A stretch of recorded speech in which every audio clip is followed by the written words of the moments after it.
I came here today primarily to congratulate all of you, and not just the ones who are on the stage, because all of you are winners, and all of you should be up here, and I congratulate all of you, because that's why you're here, because of what you do. Congratulations.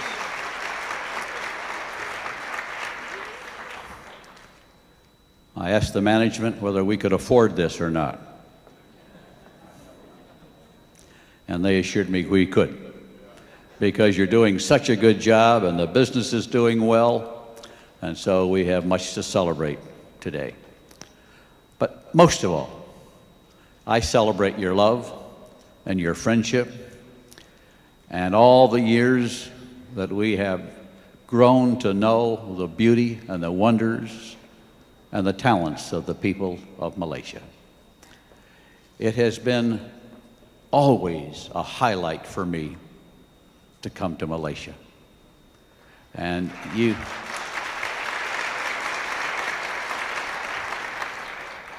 my memories from meeting your Prime Minister when he spoke to one of our meetings, to Jerry and Angela being honored by the king of your country and becoming a Datu Sir Jerry, Datu Sherry, Jerry. You know, I hardly know what to call the guy anymore. But I'm just going to call him my friend Jerry, if it's okay.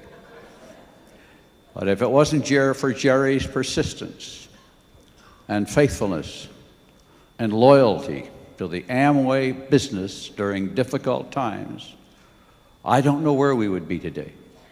And so I thank him and many others for that.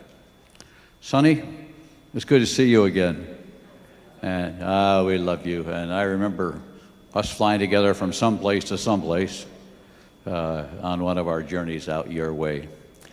So my memories are many, and some of you, many of you weren't around the day you mobbed us at the airport in Kuala Lumpur. I think the Prime Minister of your country was jealous of that, and he probably still is. Because he said to me, nobody ever came out to the airport to meet me like that. And that was undoubtedly a record for that whole country, to see that many people come to say hello to one person. And so that's one of my special memories as well. We thank you for that. But while we talk of wonderful memories and great achievements and loyal staff and the struggles in a strange country, and your struggles with the language barriers and labeling and product supply and all the different challenges that we have met, I really would like to talk to you today a little bit about overcoming what I think is one of the biggest problems. Now, I'm an old guy now. I'm out of the business. My body is 74. My heart is 42. My average age, therefore, is 59.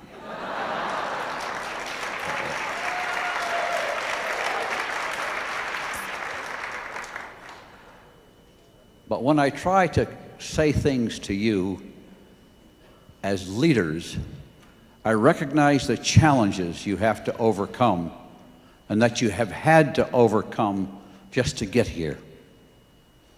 But as the business matures, sometimes our leadership forgets what they did to get here.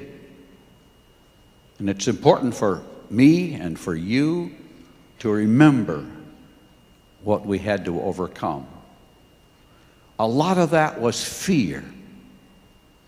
And my subject really is fear. Overcoming the fears of life. The fear you had to overcome of going into Amway and what other people would say if you got in Amway.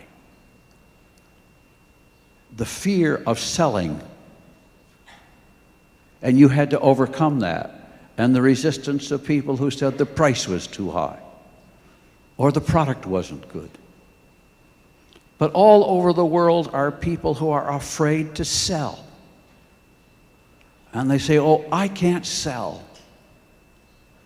But a lot of you said that too. And a lot of you felt that way once too. But you overcame that fear, didn't you? And so it is with the fear of where this company is going. Because oftentimes when the business has setbacks, I wonder what's going to happen. And the fear of change comes in on us. And the old guys are gone. And Doug and Dick are there. And so that's a change. But as we get older, those are good changes. But it's important to recognize the passage of time. But remember, as we work on overcoming our fears, our personal fears, our corporate fears, the fears of our own destiny, our own health, our fears we have to deal with also as to how we feel and what our health is like. I see Jerry's even limping now. It's okay, going to be all right, huh? I remember once I came to Malaysia. I shouldn't tell this story. I had a hernia. You know what a hernia is? Huh? Down here, you know, Jerry. So all the time I was speaking, I spoke with my hand in my pocket to hold my hernia in. Some people said, get your hand out of your pocket. And I said, I can't. I guess that's not translating very well. It's okay. Only Jerry knows. He'll tell you sometime in your language. But those were fears all the time. Now, the best way I can help you understand overcoming fears is to take you through the fears and the challenges that we have gone through so that you'll understand that this business is built on solid ground. The United States government challenged the rights of individuals to sell vitamins. And our companies fought a long war with the government. When doctors and most people all over the world said you do not need vitamins, we went out and said you do. And so we overcame that fear. Many distributors quit because of what their doctors said about you don't need vitamins. And now the whole world knows you need vitamins. So it took courageous people. So it took courageous people like us and like you to overcome those fears. And even today, to convince people that they need better nutrition. Because they're either unknowing, or they're afraid of what they might take, or they don't value their health. So our crusade is to help them understand what they can do to help themselves by taking better nutritional products like Nutrilite. I know some of you are at Nutrilite for several days. I think 3 days just last week. Last week, yes. We were there yesterday. They told us about your visit and how much they enjoyed having you there. And they told us how much they thought you learned from being there. One of the souvenirs they showed to us yesterday was a smashed pack of cigarettes. Because as they talked to some of you about having better health, somebody in this crowd became convinced they should quit smoking. And so that smashed pack of cigarettes was left on the seat because somebody just smashed it and says, I quit. That's part of the crusade of what we're all about, in helping people discover how to live better and to take better care of themselves. You know, it isn't always a matter of just living longer. It's just a matter of living better and healthier while you're here. And so that's what we're all about. You know, Jay and I started in Nutrilite 50 years ago, 51 years ago. Now we celebrate 25 years in Malaysia. But 51 years ago, we bought a sales kit, just like you bought a sales kit. And we went out and started presenting neutrally. And we were laughed at and ridiculed just like you. Well, we didn't stop, did we? And neither did you.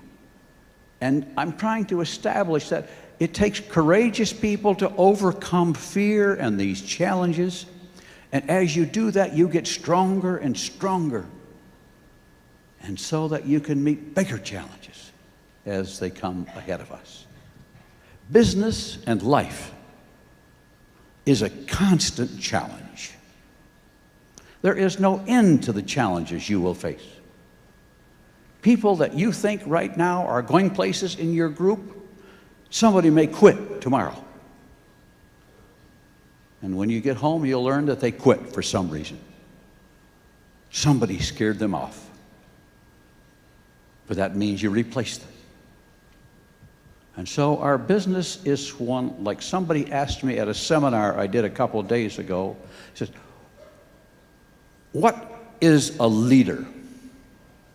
Like all of you are. What is a leader?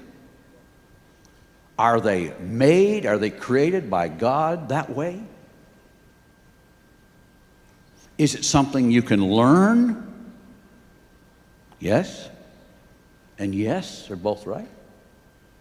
But leadership, in my experiences, is something we do by talking and working with a lot of people, and what we do is discover leadership in people. We can't make people leaders, in my opinion. Yes, God certainly puts some of that in us, some people, but they don't even know they have it. And a lot of you never knew you had leadership ability till you found this business. Then you discovered that people would listen to you and would follow you and would believe you. And one day you says, you know, I'm a leader. So it's an age of discovery. And as you sponsor people, you can't make somebody a leader who doesn't want to go out and sell, or won't make a phone call and recruit somebody, or won't come to a meeting. You are not good enough to go make them something. You only discover those. And so what you know in the way of overcoming that rejection is you just keep talking to more and more people until you discover them. We're in the discovery business. If I knew how to make a leader, I'd go down to the poorest part of Kuala Lumpur and make them all leaders. But I can't do that. I just have to talk to everybody, and one day somebody says, okay, and they make a sale, and they make a recruiting meeting, and they recruit somebody, and all of a sudden they become a direct one day. Because they took upon themselves that responsibility. So leadership is a part of our discovery process. Now, once we understand that, then the fear of somebody dropping out disappears. Because then we just replace them. But we don't allow our business or our life to be controlled by what one other person does or says about you. And so oftentimes we do. Now, we've had a whole run through the United States, mostly in the United States, of people telling their distributors, because they're afraid to sell, their answer is, you don't have to sell. I must tell you, that's the wrong answer.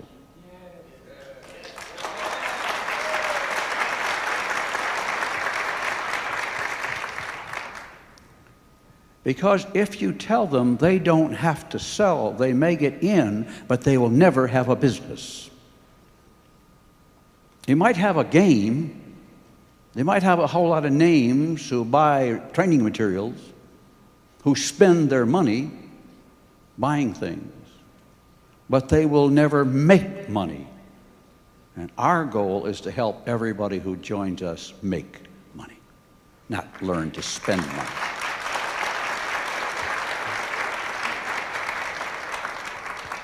And that means you face people who say, oh, I can't sell. And you say, let me show you how. And you take them by the hand and you teach them and show them and watch them. And then you discover that person because you put some time in them. And you help them overcome their fear. Now, some of you, as you get bigger in the business, then you worry about business. And what's the company going to do? You know what the company's going to do? The company's going to go on. This is not, and I want to help you overcome a fear. This is not a business built around Rich DeVos or Jay Van Andel. This is a business about a plan created by us, by the power of God, to empower people around the world to improve themselves. That's what we are.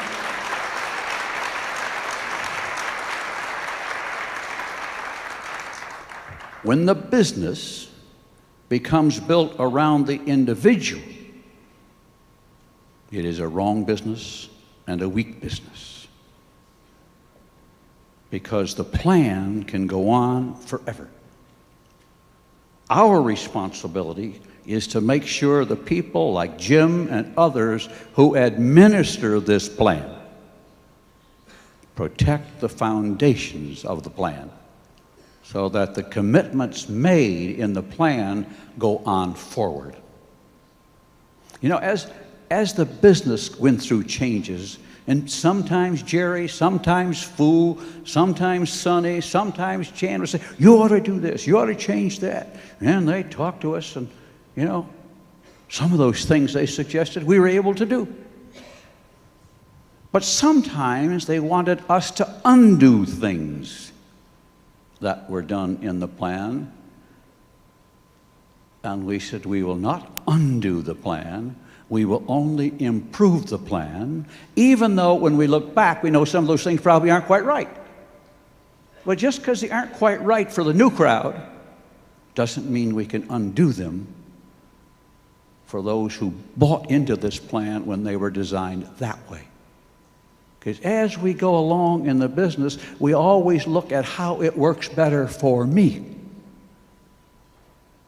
And sometimes when you watch people do things in the plan and in their side issues of the business, they don't share the money amongst all the people. They just take the money for a few people at the top. But in the Amway business, it's a PV-BV business, so that it is shared all the way down the line. Not just skewed to somebody who might want it. Now, those are principles we follow in the Amway business. We protect the lines of sponsorship. I know in the tape and book business they don't honor that always. And that I'm not arguing that point. I can't control that. I can control something else.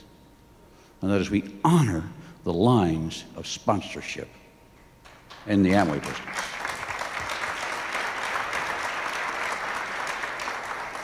That's to protect those who aren't quite so vocal or quite so strong in doing things. Because if you don't do that right, then the smaller direct gets lost and their rights get violated.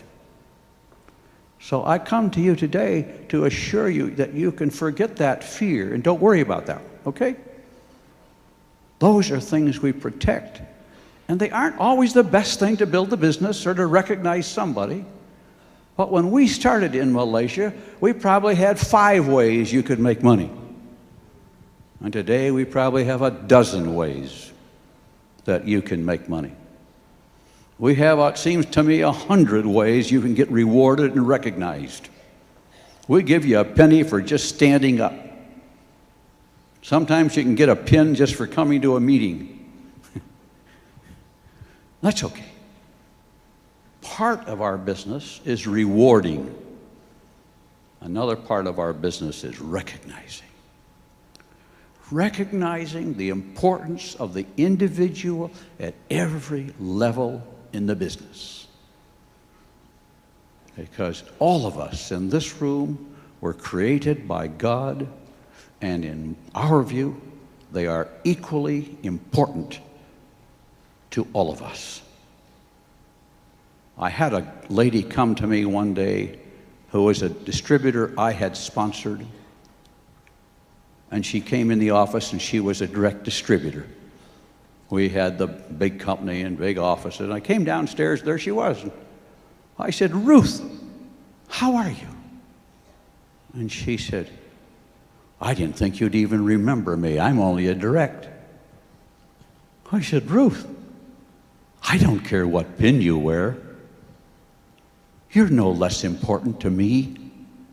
I don't respect you because of your pin. I respect you for who you are. You're a part of our organization."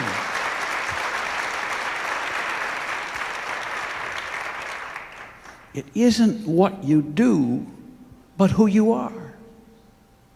Being a part of this organization at any level is important. And I know people say, "Diamond's where it's at." Well, there may be something up there that Diamond's where it's at. But there's a whole lot of ats other places in the business. And sometimes the at is just having friends who, when you're sick, will pray for you and come over to see you and to help you. That's where it's at. That's the comradeship and fellowship that builds our business. This is not just a business for money. Yes, you can make money. But the main thing you make in this business along with that are friends. And for a lot of people who are lonely in this world, this is a business of friendship. And then out of that, you begin to make money as well.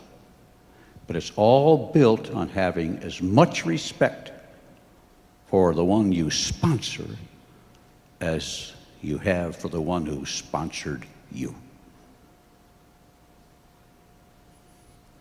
Now, those are things I share with you so you don't get afraid of the changes that come, because this business is designed for the generations, not just for us. And so the things we do are all done carefully to protect those who came 25 years ago and those who will come in 25 years from now. This plan is just as good today as it was for Jerry and Angela when they joined 25 years ago. Everybody says, "I should have got in at the beginning." Oh, really? If you'd gotten in the beginning, you might have quit a long time ago, because it was a lot tougher than it is today.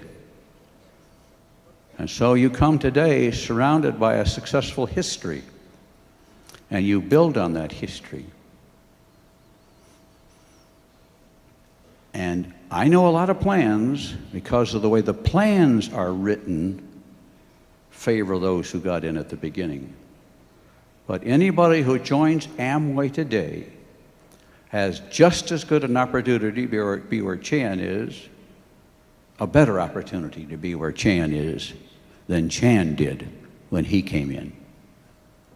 Very important, because everybody thinks, "I should have got in on the ground floor, so I'm not going." I have all sorts of people tell me that. "Oh, I should have got in the beginning." I said, "What difference does it make? It's not when you get in, it's what you do after you get in." And that's an excuse, a fear that I should have got in then. And you got all sorts of friends like I do who said, "Oh, it's too late now." They don't comprehend the magnificence of this plan. And you will have to work to overcome that. But some of those people don't really want to get in anyway. they can't compete with you, so they're not going to start. Now I want to share a little bit about me because of those fears I've had to overcome and the fear of rejections that we live with in life, that all of us live with. People who rejected you when you got in the business and who stopped being your friends because you got in this business. And you all must have some like that. I know I do. I still have people who act that way. Now,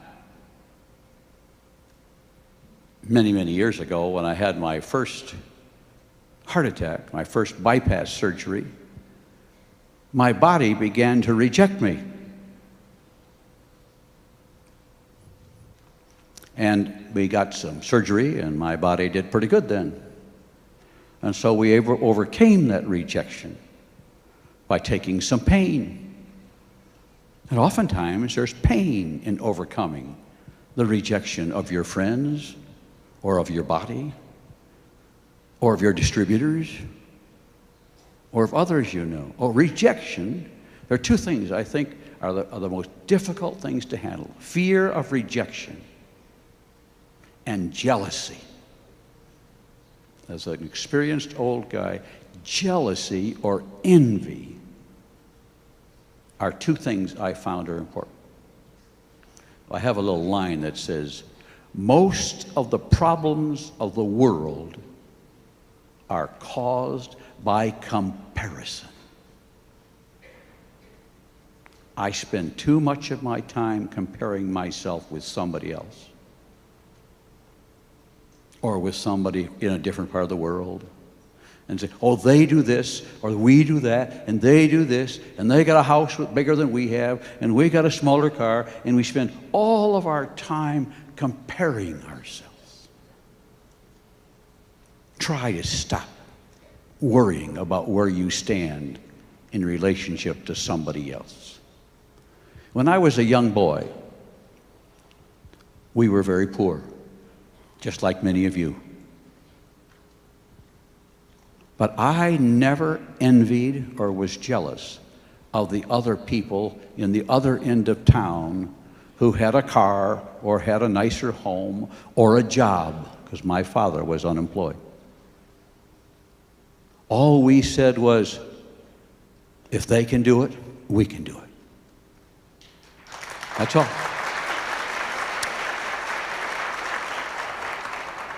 And we're going to go to work and work harder so we can do better and improve our condition. That's what you've done. So I'm going to go to work to improve our condition. And now you can keep doing that. So that's a problem. Don't worry about that one. But you know, I was getting rejected by my body. And then about 10 years ago, I had a stroke. My left side is still paralyzed to some extent. That's why they give the old man a chair once in a while. That's why I'm not walking around the stage like I used to, because I'm a little unsteady because of a stroke. And my hand is numb. But just like all of you who have certain things in your body that aren't working quite right, that's okay. You just walk and keep going. And we all got something. But we don't let that control us, do we? But our body's rejecting us a little. So I got a stroke, and then a bad heart attack, and then another bypass surgery, and then a bad staph infection, which almost killed me. That was worse than the heart attack, I think. Although when I went to the hospital for the bypass, the doctor said, well, we'll wait to operate till morning. If he's living in the morning, we'll operate. But he didn't think I would make it through the night. That's how bad my heart was at that time. But the Lord kept me alive till morning. And so he operated and bypassed. And I lived then for some time. But I had a bad staph infection because I lost all of my breastbone at that time. Because when you have staph, it's like battery acid. it ate up the breastbone. So my chest bones were in two pieces. And I lived with that until I had my heart transplant. And then he was able to pull it back together. But that was okay. We came through that too. Prayer of my friends and of many of you was a part of that healing process. And I thank you for that as well.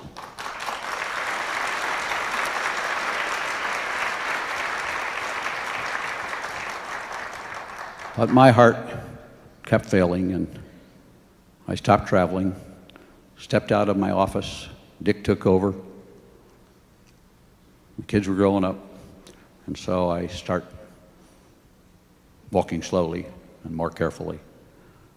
Helen took charge of my calendar, and she told me what I could do and when I had to take a nap. And so we did like that.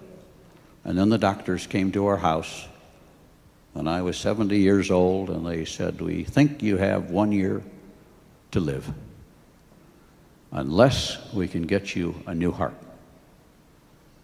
You are suffering congestive heart failure, and you will be gone in a year. However," he said,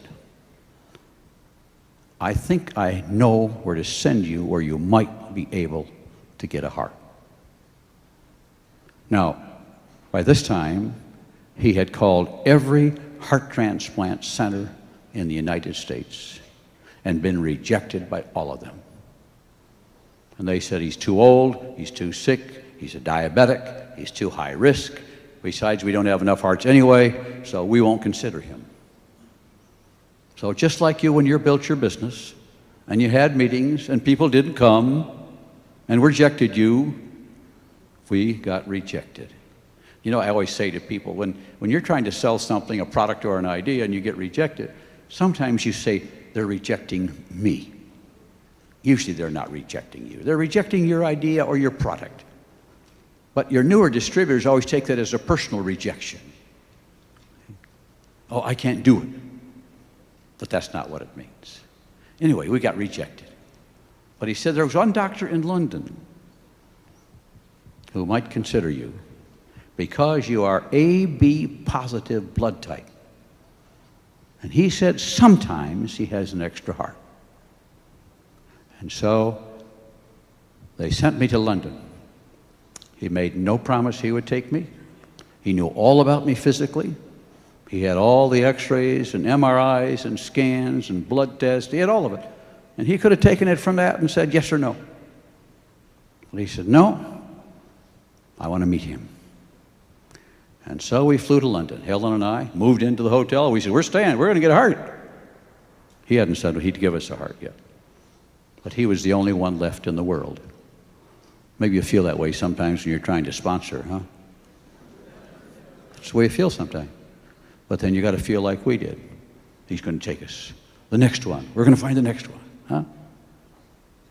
And so we went to see him. And I'll tell you why. And he told Dick, he said it would take 4 days to examine him and see if we can give him a new heart. And so we got to the hospital, and we started visiting with the doctor, and 2 hours later he says, "Okay, I'll see if I can get you a new heart." The kids are kind of, wow. He said it's going to take several days, and here he is saying, "Okay." I was there a couple months ago, and I talked to him again to double check. And I said, "Why did you say you would take me?" And he said, "Well, I saw something in you that told me you could go through this procedure, that you had the inner strength you needed."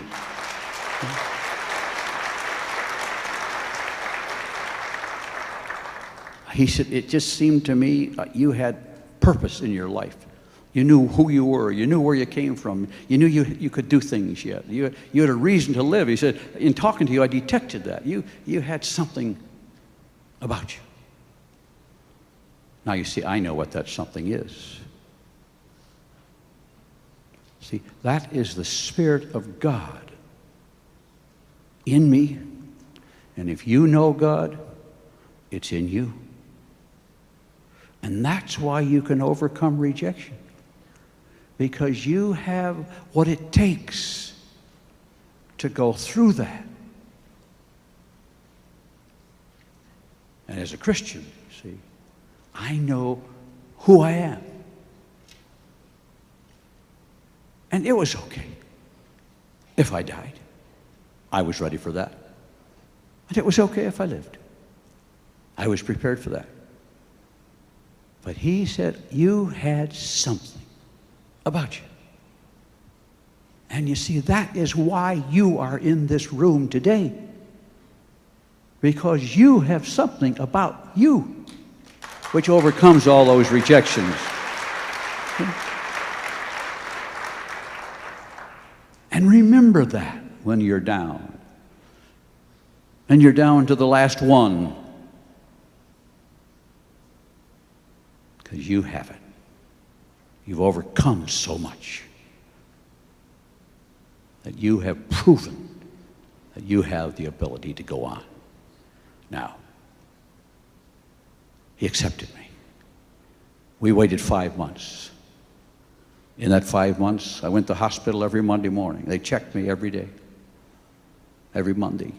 They checked to see if I was how long I could live without going into the hospital. And they determined my heart had been so badly damaged that I needed a very special heart, a strong right side heart.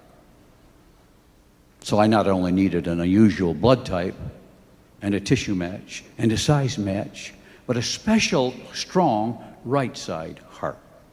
A normal heart from a normal person would not have worked in me. But the Lord put in that very same hospital a woman who had bad lungs, who was AB positive, and whose heart God designed for me. How else do you explain that she would be in that very same hospital at that very same time when I was running out of time? And so they said to her, if we can find you a new heart and lung, may we have your heart. Because they knew it would work in me. And so it was that they got a new heart and lung for her from the continent. And along with a strong right side and a blood type and a tissue match and a right size heart, all that stuff, it had to be a heart that nobody in the United Kingdom could use at that point in time. Because I was a foreigner. I was last on the list. And so at that time, nobody else could use that heart. And my doctor told me that heart would not have worked in anybody else. Anyway, he said it would have died in a bucket. That's the way they speak of it. I would have put it in the bucket and it would have died there. Because you can only wait 4 hours from when you remove a heart until it's up and running. And so I received that new heart and went on from there. A few days after my operation, I'm walking down a hall, a woman comes out of a room and says, did you get a new heart on June 2? And I said, yes. She says, you have my heart. And so we had a big hug and a kiss and a rejoicing together about the miracle of God in our lives. But you see, it all comes with that Spirit of God that is in you to overcome rejection and fear and to take on new challenges. Now, I live with rejection every day. I take a pill for it. Somewhere it's in here. My hand's a little numb, so I can't always feel. It's a little... Anyway, it's a nice little package. Oops, that's a cufflink. That's not the thing I needed. Wrong shirt today. But I take a little medicine. 2 little pills a day. Not Neutralite. I take that too. What, do you want to see that, Jerry? Here, these are my Neutralites, so just keep those over here. But I want you to know I take that too. Anyway.